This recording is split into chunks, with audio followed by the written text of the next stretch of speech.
But tonight, we have nothing but appreciation to all who have come to mourn with us. Ifeanyi had developed a relationship that we shall remain friends with his family forever. That was why I requested for that number. Friends forever. So to Mrs. Ifeanyi Ubah and the children, our commitment to you is that we shall continue to do those things that friends do. Extending love to you, seeing to the welfare of your children, watching over you, praying for you, and asking that God henceforth should take control. In January 1965, in the West African pilot, and Antonio Nahuru had a small piece which he wrote. He said, "Life is a stage, and we all have come to play our parts. There is no need to be moody or to be of violent behavior, because when you are 65 years old or thereabout, you are carried away in a very small box. And if you look at all human achievements and otherwise, that box is relatively too small," unquote. Antonio Nahuru, in his writing, did not contemplate that life could end so short at just 52 years. He was expecting that life naturally should go through the normal biblical period of 70. We are mourning Senator Ifeanyi Ubah. He was a colossus in the business world. Personally, I came across him in 2008 when he invited me as a governor to Apapa to visit his business complex. And I was amazed at what a young man could do at that time. Over 48 pumps with so many fuel tanks. He contributed a lot. Of course, the former president has mentioned TAN, Transformation Ambassadors from Nigeria. He took the country by storm. When he entered into politics, a lot of people in Anambra were shaking.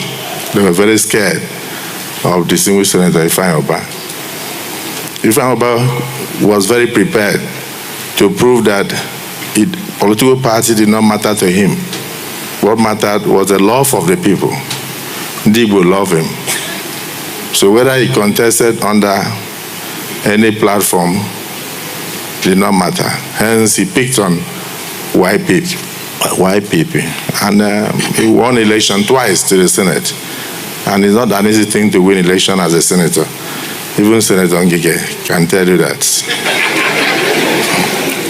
So, when he joined us, our chairman, Ganduje, is mourning today. Please accept my sympathy, because we were about to prove a point in Anambra that even the obedient movement of 2023 did not affect Ifeanyi Ubah and did not affect Nnewi community. We've lost a lot. We're about to prove that point when Ifeanyi turned from YPP to join us in the APC family. We're very glad, and we still remain glad. We hope God will bring more of Ifeanyi Ubahs to Ndị Igbo. That was not only positive, but imagine what he did in terms of bringing security. Security to the people. So we'll do our best to join you even on the day of interment. All the threats notwithstanding, the senators are determined to be in Nnewi to honor Senator Ifeanyi Ubah. And I'm saying that because even my dear wife, Ekaite Onoma Gospel Akpabio, one of you, I don't take the threat lightly. Somebody said, if I don't, is it Rochas, my people, that said, if I don't take the message to the federal government to do one or two things, that he would come for my wife. I got scared. Because I know I'm standing here, all the strength I have is because of the prayers of my wife. I don't know. So I want to plead with Rochas. I will come to your house personally to inform you after I've delivered the message to the federal government. So please don't contemplate withdrawing your daughter from my house. I don't know what I would have done. But I thank all of you. On behalf of the 10 Senate, on behalf of the distinguished senators, Deputy Senate President, the leadership, and all of us, we say to Ifeanyi Ubah. Let me just mention an incident we should mention tomorrow. Ifeanyi Ubah did not like anything about marginalization. He loved Ndigbo so much that when we were clearing the service chiefs, unfortunately one of them has just passed on. May his soul rest in peace. Ifeanyi Ubah wanted to talk. Ifeanyi Ubah raised his hand, and after a while, I was about to close. He jumped up and breached protocol and said, Mr. President, I don't like the way you are marginalizing Ndigbo. How can you marginalize Ndigbo? Ndigbo has not asked any question. Meanwhile, Senator Ome had asked questions, so many others, but because he had not asked, he felt he was representing the marginalized people of Ndigbo. And therefore, that only his voice that the Igbos will hear. And so we had to stop everything and say, okay, we don't want to marginalize Ndigbo. Always, not that. Distinguished Senator, stand up and speak on behalf of Ndigbo. He just stood up and said he wanted to thank them for assisting him to provide security in Newe and sat down. So, at any point in time, in fact, unfortunately, he won't be there to see the growth of his baby. The Senate passed the Southeast Development Commission. And this is something we feel should have been done immediately after the war. There should have been a special commission to take care of the destruction and the effects of the civil war on Ndigbo. A group of very mercantile people, hardworking people, who on their own, where do you think he would have taken money to do all he had done? Almost all the Igbo people that I know, after the Civil War, the billionaires are all self-made. Whether in the aviation industry, you look at Oyema, whether you look at Chief Okonkwo, who just found out that he wasn't the only one who sponsored Governor Ngige. Yeah. And that Ifeanyi Ubah was also there, so I expect him and Governor Ngige to go and discuss outside.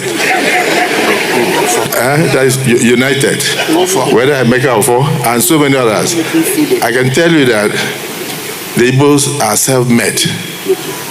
The Igbos are very proud people. The Igbos are very mercantile. The Igbos are the only ethnic group in Nigeria that when they enter Kanu State, they build houses in Kanu State for themselves. They don't rent. They turn around the place. When they enter Lagos, they own almost 2 or 3 local governments and build houses and live there. There's no place they go to, they don't make impact.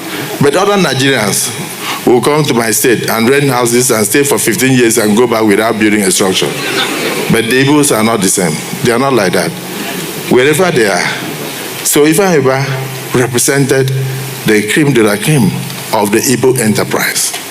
I can say that his death has robbed us of a great entrepreneur, a great philanthropist, a man of excellence, an advocate for the less privileged, a proud son of Ndigbo.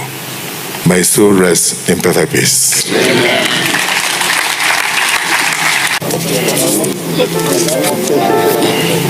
Good day, sir.